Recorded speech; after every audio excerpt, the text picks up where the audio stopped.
Nduk, kripik kedang kripik telo sithik Dang Watonarata.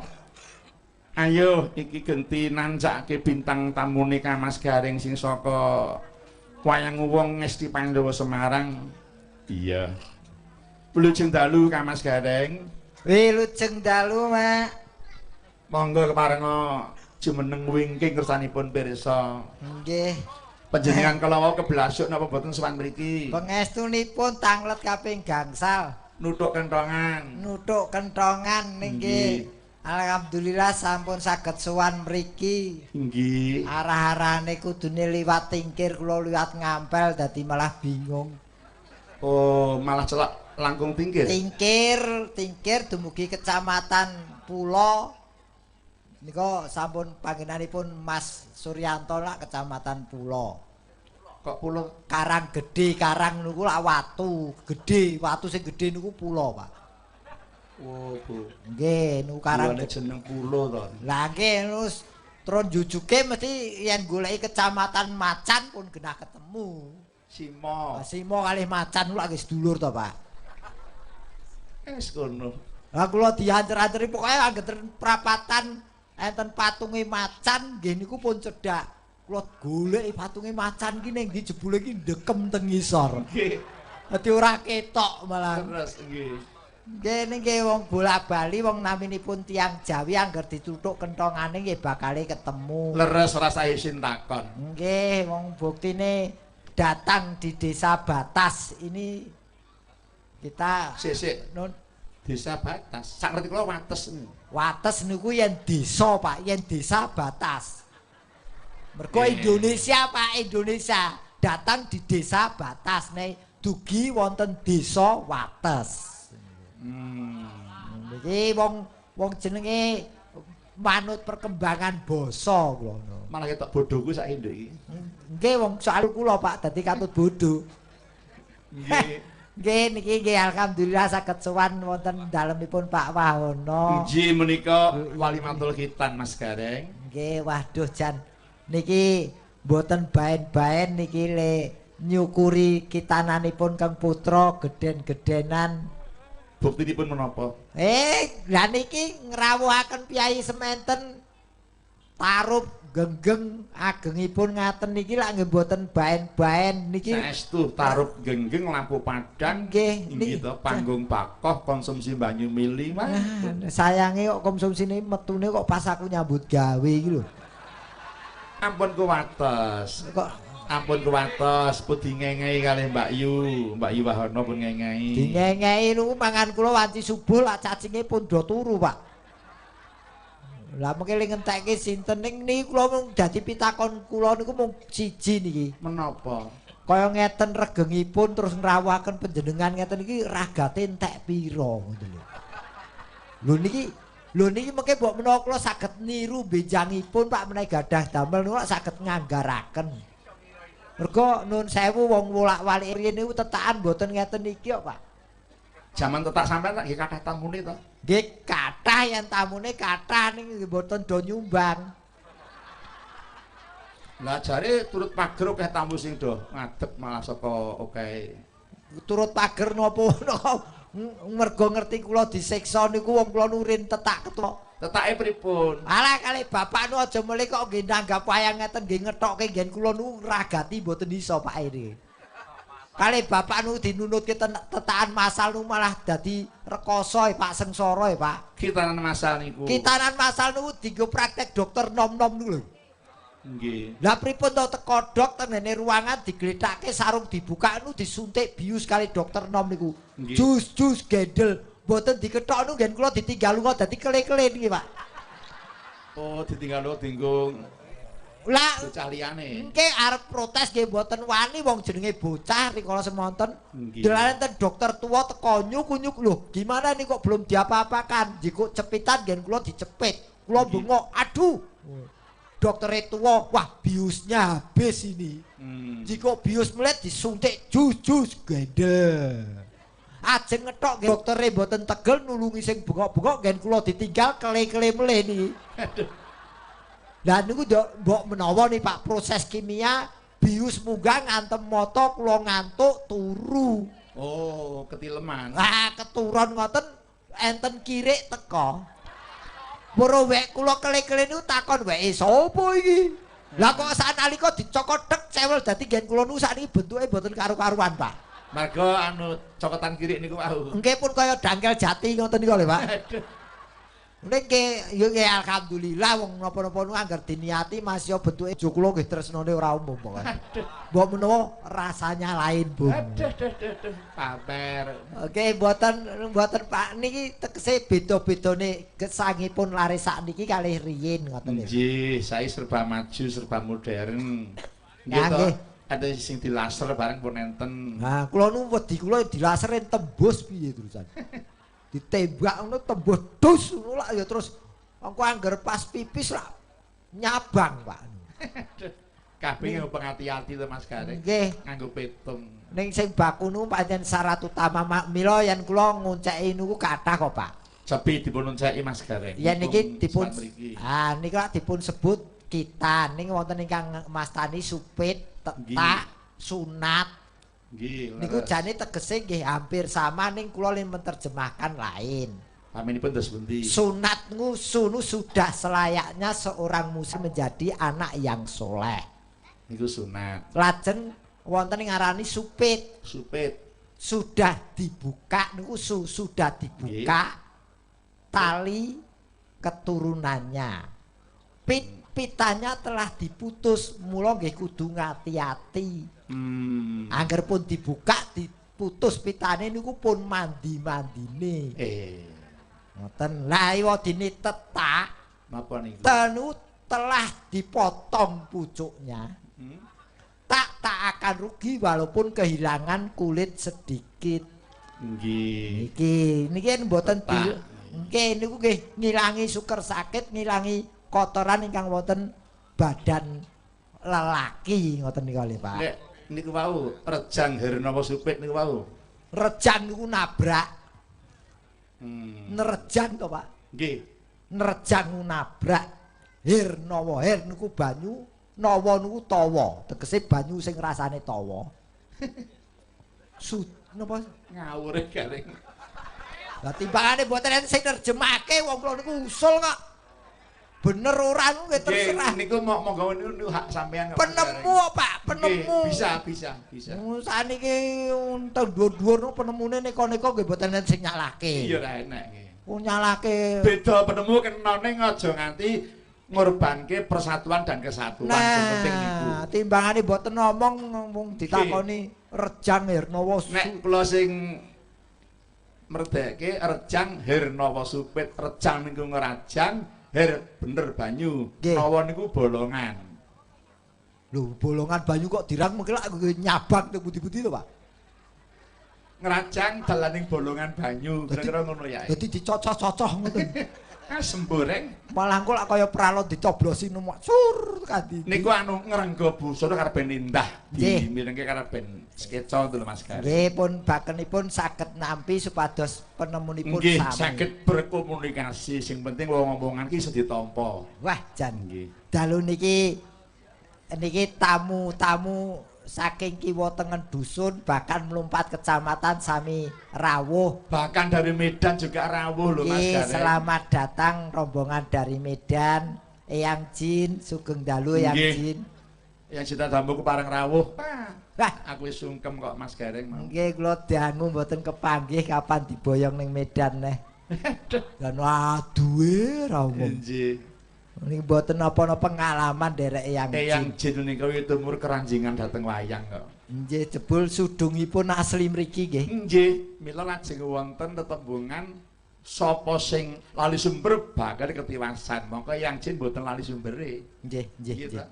Nadyan sampun Mila kikak tindak. nampi nugrahaning Gusti nggih Mas Gareng. Nggih, yang Cino tindakipun ngantos manca negari ini tetep kalian wates mriki mboten kesupen. Inji. Nah niki ngomong-ngomong wates niku kula paske kalih kahanan dalu niki, Pak. Pripun? Wates. Wates niku lak WATES. Nggih. W niku wekdal niki Bapak Wahono. Wahono adalah Ibu Indri kagungan kersa tasakuran kitanan. Nggih. Akmal Hanafi putra ingkang dipun kitanaken. Kaya entuk iki. Lho lah pripun ngono rumuse wong golek duit kok Pak niku. Iya, terus T tasakuranipun kanthi gelar ringgit wacuca. niku tene. Ewa dene dalangipun Ki Anom Surata dalah Ki Bayu Aji. S Saya rame wong ana garenge Semarang. ora keri. Lho mboten keri tur kudu ditambahi gareng Semarang lho Pak. Apa ana liyane gareng? Walah lho gareng KW1, KW2, KW3 nganti gareng remuk mon enten ndak niki. Oh nggih nggih. Mula kudu diterjemahke gareng Semarang. Nggih nggih nggih nggih. Ngeten niki. Niku sampeyan kudune ya syukur dhateng kersanipun Gusti sebab apa akeh sing padha tetiru. Ngaten nggih. Nek ora apik ora bakal ditirokke. Nggih Iki alhamdulillah. wajib bersyukur panjenengan Mas Gareng. Tur nggih kathah ingkang rencang-rencangi nadyan kados pundi kemawon nderek ngregengaken swasana kesenian Jawi. Nggih, ampun kuwatir bab perkara rezeki, ampun to, ampun kuwatos Mas Gareng. Nggih yen Siji pesti, loro jodoh, telu wahyu, papat pangkat, lima donya menungso ora ngawruhi. Nggih to kabeh diasta karo sing ngecek Lombok. nggih. Wahyu niku dioyak mlayu ditinggal kinutute niku wahyu. Wah wahyu nu wangel saya wahya. Nek sakniki pun kuthuk wahyang pun bar nikah pun ijab. Alhamdulillah ning kula niku mboten perkawis ditiru panjenengan panjenengan. Apa-apa kuwi napik mesti akeh sing niru. Ning nirune ya sing becik. Manut paugeran sing ana. Oh nggih. Iki upami wonten tiyang ingkang badhe gareng monggo. Ning nggih paugerane ora ana critane gareng kok dandan nganggo siung piye. Nek ora reklame mboten. Reklame dipasang ning bor gedhe gareng nganggo siung iki gareng turunane kirik apa piye? Nggih.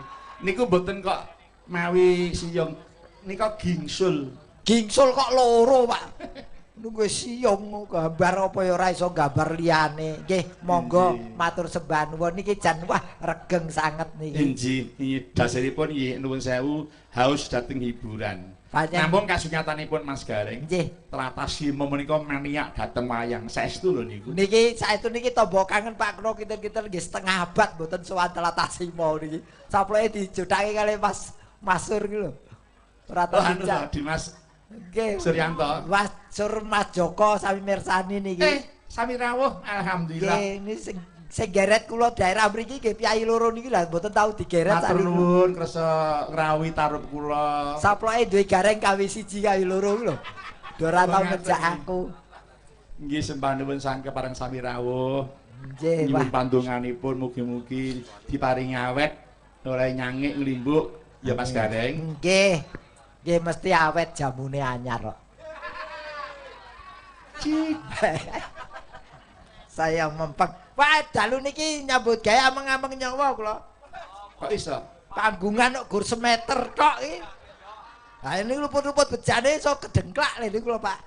Ya sing hati-hati. Wah. Urip kuwi anggere ngati-ati wilujeng wis to. Di mana saja. Oh, angger ngati-ati wilujeng ning yen wilujeng dereng karuan ngati-ati nggih, Pak. Sale wilujeng tangga kula nu yen mlaku yak-yakan dadi ora hati-hati. Kuwi ra jenenge wong. Nika Sri Wilujeng kok. Nggih. Nggih wajan. Nggih. Iya, paesti jenenge wilujeng. Niki mlakune ra ngati-ati nggih. Nggih, Pak Wahono ngaturaken nggih wilujeng anggenipun nyitanaken Kang Putra niku naminipun nembe jeneng trep yen wong tuwa Akmal Hanafi. Niki wong jenenge anak nu kapak-kapakno titipan ilahi nggih kedah dipun openi dirukti. Wong nami anak Pak nika. Nggih. Menawi kula menterjemahkan anak niku sampun beda melih. Anak ANA niku anugerah dari Yang Maha Kuasa. N nantinya yang meneruskan garis keturunan kita. Akalnya harus kita isi dengan pendidikan yang positif. K niku kalbunya utawi artinya harus kita isi dengan ilmu spiritual yang baik dan benar. Gareng jan hebat. Lho pripun Pak? Anggere genep sajen iki jan wah. Nggih, lho perkara genep sajen niku direwangi ngene wingi ning Jakarta ra katut, Tek. Akhire terkabul aku. udan terus panggunge ambruk. Wah dikandhang elek banget. Aku kula pun sasring matur wayangan kan tanpa gareng udan terus panggunge ambruk ora percaya. Buktekke lah buyar tenan aku kok dilawan. Ya nek pan kepengin nyang ketimbang PRJ nggih Pekan Rakyat Jakarta ya matur karo panitia kula mangundang Pak tak nderek Pak Anom ngono. Lah kula niku pun dihubungi lho kurang sedina wis tata racik busana kok batal. Kari muluk kok merucut. Mula niku wau jenenge rejeki nek dioyak niku mlayu tinggal nututi. Nggih leres Pak, mula kula nggih mboten maido nggih pancen dereng rezekinipun. Nggih, ning alhamdulillah dalu niki pikantuk gentos saking Pak Wahono. Mumpun to pitados mawon. Dasaripun cangik pun matur nuwun sawangsul lho. Nggih. Cangik iki nyangik nyang ndi wae ora tau nggawa dagelan, ora tau nggawa pelawak. Yen ana pelawak kuwi sing nggawa dudu dalange ning kuwi awit saka yang punya kerja yang memberi ngono lho. Hajat nggih punya ngene. Lah kula niki dikai dagelan mawon nderek pun monggo mawon pun. Nggih. Ora nganggo ya alhamdulillah pun. Ya ora enak entek-entekane keri-kerine ora nganggo alhamdulillah. Ngene ora nganggo alhamdulillah. Ngono ya tumpuk ya diundang. Dudu aku. Oh, mboten jare beto sampean. Oh, sapa sing apa dudu tumpuk kae sumbangan saka Bekasi. Bareng ning Jakarta ndek dagelan kok Kebumen lho aku diguang. Sik sapa iki? Oke. Anak buah rektor ini kok. Oh, Abimanyu to. Nika mahasiswa Unindra dhewe kok dikira nggih. Gareng ngawur saiki. Nggih yo Pak sampun rawuh. Selamat datang rombongan dari Medan nika pun ditampi kalian Eyang Ji. Oh, dari Medan sudah datang. Nggih, ya selamat datang Pak. Waduh. Nggih. Niki. Nggih. Eyang niku remen dateng wayang. Nggih. Pun siap dalang ditimbali. Alhamdulillah. Waktu dangu Mas Suryanto niku. Nggih pun sering pun dawuhi kalian Eyang Jin niku. Nggih pun niki yen nderekke Eyang Jin piyayi kok ora tau duwe kesel nggih ibarate nggih. Yuswa kira ngelangkung 70 tahun nanging minggah Gunung Bromo nggih hebat dateng saestu niki. Pun pundi mawon pun. Mboten nami goroh rikala dateng Jepara wonten panggenanipun Eyang Jin Vihara menika minta ampun marginipun. Nggih. Newa semonten Eyang Jin tidak pernah mengeluh karena niatipun ibadah. Leres. Wah niku kena kanggo patuladan. Dadi wong aja sok mengeluh. Engko ndak disiksa Gusti Allah malah ora apik dadine. Nggih, kula ditimbali. Wajib disyukuri. Timbali pisan tem mriku nu walah boyoke rasane kaya tugel-tugel. Ning Eyang Jin nggih santai mawon niku piyayinipun. Mula nek kula pun matur nuwun sawangsul ta urip aja lali tembung ibu, iman, budaya dan olahraga. Oh ngaten nggih Rama. Nggih, iman, budaya dan olahraga. Nggih. Tombo kangen. Nggih. Oleh piyayi kang mirsani dalu niki. Leres. Niki Mas Gareng, nun menika wonten awal ingkang kula tampi ngersakaken lelagon. Nggih niki lho. Nggih kula ngrasake sing mirsani mboten kesel to Pak lenggah mawon pinarak santai. Timbangane deg-degan. Dasaripun menika nggih pajar wulan. Nggih, dados niki tontonan mat-matan santai mawon lenggah. Nggih. Monggo sak keparingipun. Nggih, Pak. Kanthi merdikaning penggalih. Niki sing jelas sonipun nggih sae niki dipun bantu kalian Wahyu napa niki sonipun Arya Wahyu Jaya saking Munggut Andong Boyolali, Pak. Niki Pak Kades nggih. Munggut Andong Boyolali Arya Wahyu Jaya niki Pak Kades kula ingkang dawuh. Oh nggih. Nggih, matur sembah nuwun. Gumuntang swantenipun. Nggih sae. Assalamualaikum warahmatullahi wabarakatuh. Waalaikumsalam. Catur Mbak Limbuk kula nyuwunaken Sri Huning dipun bawani. Inggih bawa Bapak Saliman matur nuwun. Wassalam saking kula Sukirna. Nah, monggo Mas Gareng maturi ngaturi rawuh asmanipun Pak Saliman. Niki kaya karo sapa? Mboten mau. Dangu mboten kepake kepundi mawon jenengan. Kepethuk lagi nggih. Kok ngatasi urip padha tuane kok lagi kepethuk. Pethuk ngene sampean lagi ngeten niki. Pihak semangat tur Nggih. jemput Pak. Nggih. Nggih. Nun sewu Pak Saliman, dalemipun pundi? Kula sambi. Oh, Sambi. Nggih, sambi kidul mriku nggih. Ini yang mriki boten entuk nyambi lho. Mriko mau. Nyambi napa wong mboten kek wedang kok nyambi. Ampun mriko sampean kula mundur. Lah nggih syukur, Pak. Ilang-ilangke. Lah metu snack kula pas nyambut gawe. Aku wis matur Thomas Gare wis dingenge karo Mbak Yuwono. Nggih. Sego putih, sambel goreng, sop. Dadek siji kalau sesuk kari nggawa mulih. Diberkat sisan nggih. Dadi kula nu dikeki turan-turan lho, Pak. Lah nggih mboten ana napa nggih. Kok mboten napa-napa sing mangan kula kok mboten napa-napa. Oh ning jero ya. Lah wong didobel wong sebengi ra dikei ra nggih. Nggih. Ning Pak, jero ya war metu Nggih. bareng serasa. Nggih. ya ora ngono to mesti tekan metu barang. Hai. Pak Persaliman. Nggih. Kok Persaliman.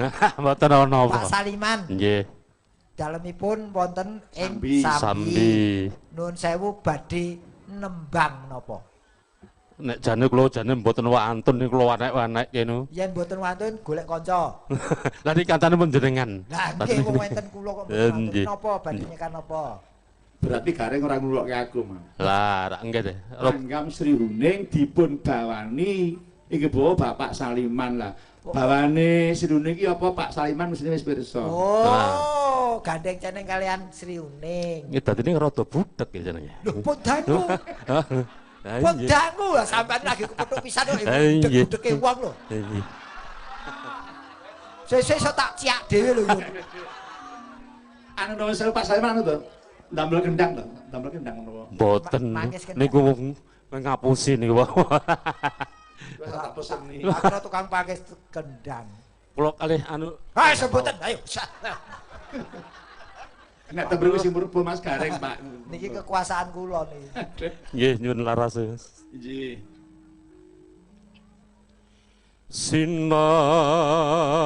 Sinaput pahlawan putri. Iya, Reng. Dek niki nyolowati niki. Sambi lho iki. Sambi nun sewu. Bloko suto tanpa tedeng aling-aling jenengan Pripun? pengrawit, wiraswara, seniman apa? Belas mboten. Belas. Nyambut damele napa? Nyambutane tukang batu lho, Mas. Tukang batu. Nggih. Lah gedung-gedung Jakarta semono kene gawe kan kula kabeh lho ya. Wah, lah ki entuk semeter persegi lak ngentekke tembang telu niku. Lah Sinebut pahlawan. Wah, ngaci lah mboten dadi-dadi. Sri Huning Mustika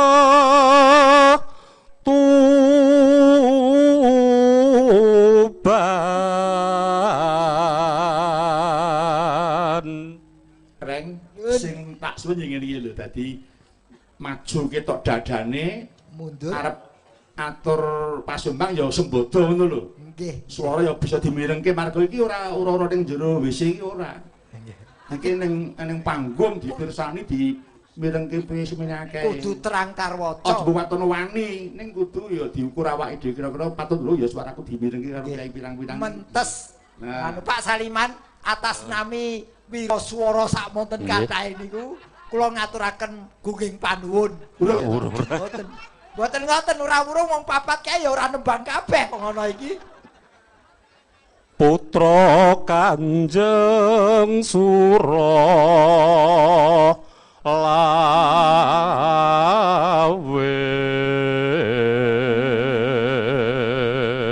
Ya sak ora-orane anu Mas Gareng cedhak karo Mas Suryanto ya mesti kepak saban kok Mas. Nggih.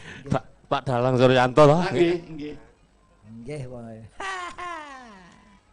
Kelangan lacak. Kelangan tenan iki. Kelangan lacak niki. Duh.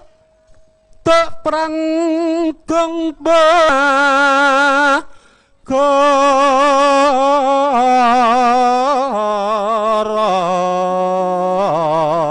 bagara bebelo wirat moyo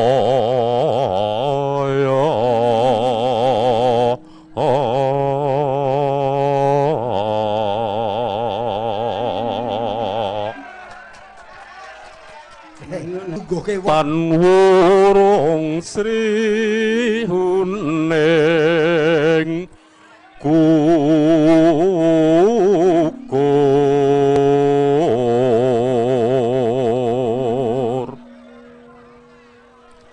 dadi kesumaning bangsa.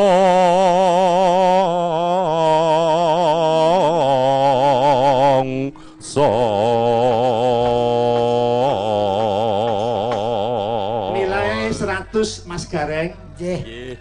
Matur nuwun Mas Gareng, sampun. Nggih, Pak Saliman. Nggih, Mbah nuwun, lemah telus nggih Pak Saliman. Nggih, Jenengan matur nuwun, monggo. pun nyuda jatahipun wiraswara setunggal, matur nuwun. Lucu lenggah, monggo. Kula suwun monggo langgamipun Sri Uning puraturaken dening Mbak Gajah. Gajah. Sapa? Mbak Hesti tak Gajah. Oh nggih, gajah wedok. Nggih. Monggo, Mbak. Sri Uning iko bulan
Sampun katur menika wau lelagon Sri Uning Kanthi bawa dening Pak Saliman.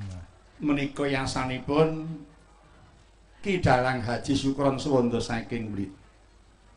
Wah, jan. Wonten tunggalipun Mas Gareng. Lho, pundutan malih, Pak. Nggih wonten menika. Assalamualaikum. Waalaikumsalam. Salam. Lujeng dalu sugeng pinanggih Mbak Limbuk.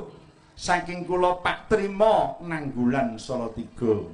Grup guyon maton Trima Lowong. Wah, Kula nyuwun lelagon Gathik Glinding. Kula tujuaken dhumateng Bapak Lurah saha para kanoman ing Jemana khususipun. Matur nuwun. Wassalam saking kula Pak Trima. Wah, Tri. Grupipun Trima Lowong nentrum ngoten niku. nggih. Nggih, waduh, pundutane Gathik Glinding mat-matan. Nggih, wonten tunggalipun. Nggih. Assalamualaikum. Waalaikumsalam. Sugeng dalu Ki Anom. Kula nyuwun Gathik Glinding lagu menika kula aturaken kagem rencang-rencang kepala desa sekecamatan Simo. Mugi-mugi saged damel jampi sayah, matur nuwun. Amin. Saking Sukimin kepala desa Sendang Karanggede. Khusus kadang kula anem Haji Joko Suharno. Nggih, menika. Wah, matur nuwun Bapak Suki Plus. Sukimin. Lah timbangane min apik plus to, Pak. Nggih, monggo mawon. Nggih. Dening Pak Kimin dipun paringi tali asih 100.000 rupiah kangge Mas Gareng. Matur nuwun Pak Suki min, mboten sias Pak Suki Plus. Gareng wayang kulit dadi ya.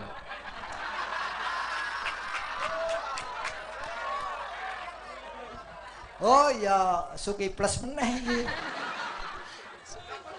Wah, kacau iki. Yamene metu gareng wayang kulit ngono. Ya ora reng kedikira tenan. Ah, mboten. Ora sida entuk dhuwit tok disoting lho wong iki. Piye? Oh, arep mo. Wah, mboten Pak, mboten nolak kula. Wah, lumayan buat jajan nasi uduk. Go kucing garong po 100.000. Kula suwun berkahipun Ibu Rusiati iki klasik kok ya Mas Gareng. Nggih, klasik niki. Dipun jogeti. Gathik glinding iki. Pinter Gareng mbok joget apa wis dek iki? Kusik to gathik glinding kok jogetin niku pripun? 100.000 mecahke sirah lho. Iki joget apa ora nulak Gareng iki? Oh diomongi kok. Lho wong kula niku iringan ora cetha tak jogeti kok. Lah iya kebugiran jogeti kok. Teng perapatan kok iringan ora cetha gitu kula jogeti. Lah iya. Selak ijo. Kira wong ngamen. Monggo Bu Rusianti pun aturaken gathik glindingipun. Karben pulih rasane ya di menyurake, Nduk. Oh nggih. Nano. Monggo. Kino pita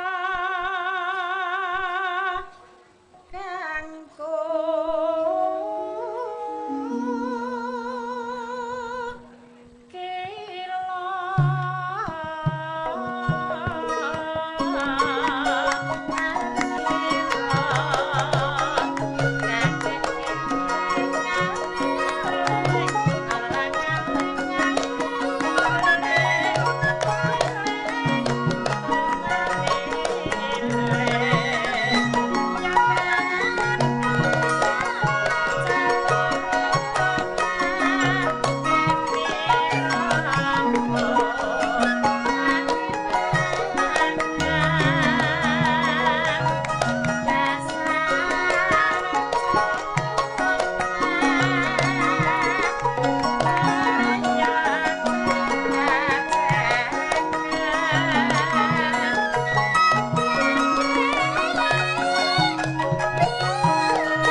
Mano ampret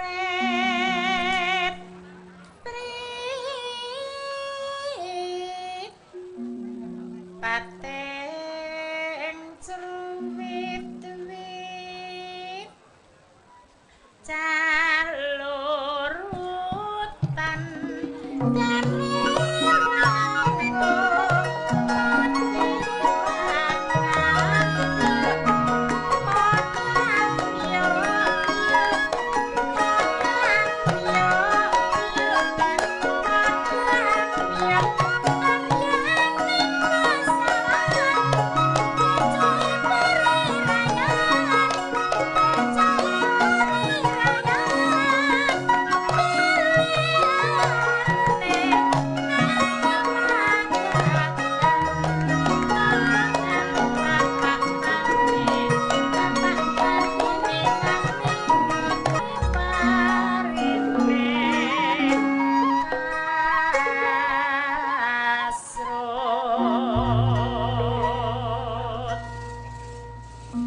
manuk betet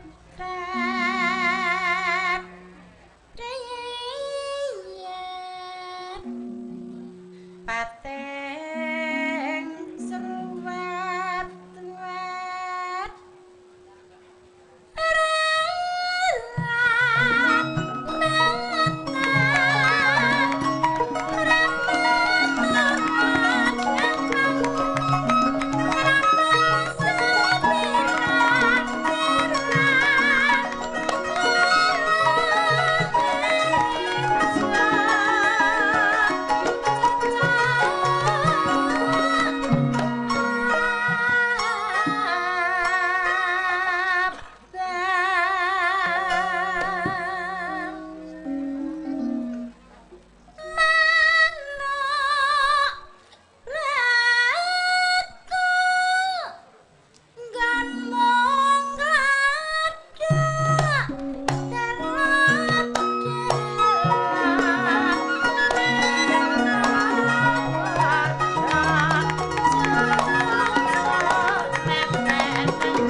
Nduk ora kletut to omong aku pancen gareng prigel.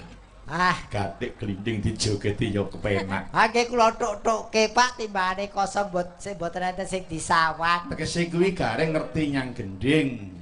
Nggih, wong katonane gong kenonge niku ngerti nggih saged mon diobahke. Nggih. Kalih sing ngendang Pak bakune ngoten niku. Oh, dadi pun kathok kalih pengendange. Nggih, pokoke anggar sing ngendang niku tunggal sak petarangan, tunggal sak peturon. Nggih, tunggal sak sesepan mesti nggih. Tunggal sautan barang. Nyuwun uler kambang kalian Sinom Parijata dipun jogeti Mas Gareng. Kagem setunggal pini sepuh tuwin sesepuh sedayanipun kaping kalih kunjuk Eyang Jinadamu sugeng mirsani ringgit ngantos paripurna saking kula Saebul Bait Kamas Wahono. Niku gendinge napa Pak? Uler kambang karo Sinom Parijata. Uler kambang Sinom Parijata kok jogeti kula suwe-suwe ngusungi gamelan barang kok jogeti aku. Lho saka pintere akeh sing nyenengi ya ora. Itulah konsekuensi orang yang disenangi oleh orang banyak. Wah ini kudune kula niku entuk royalti lho iso jogeti Sinomari mati urung royalti. Masa entuk royalti kok dadak ngeteni mati lho ya. Uler kambangipun mangke nggen gara-gara. Oh. Sinom Parijata nipun rumiyin. Biasanipun Sinom Parijata nggih peralihan dalang to, Pak. Ya sakarepku to, Pak. Angel iku ngerti-ngerti nglimpekke rumah trurut. Kok kudu joget wong 100 kok. Iki. Sri anu gatek dinding 50 iki 50 dadi pas. 100 kamu kok sesuki pijete 150 dadi tombok 50 kula niku. Sinom Parijata, Sinom Parijata. Kula nyuwun dumateng Ibu Sudarsini. Iki saking Kalimantan Timur. Wah. Wah, jope ado-ado saiki. Kalih menika Ibu Sudarsini lan Ibu Setiawati menika sampun. Nggih, nggih. Kondang kaunang wonten Kalimantan Timur. Kalimantan tembe kemawon mendarat. Wah. Darat napa jero, Pak? Mendarat wonten ing Tlatah Adi Sumarmo. Waduh. Monggo suarane wong Ibu barang ngono saking Kaltim. Mboten kok. Monggo.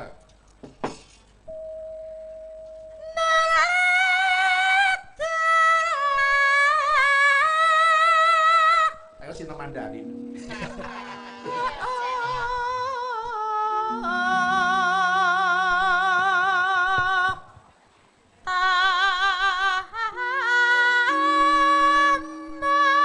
Aja dadak nek sing ana rampung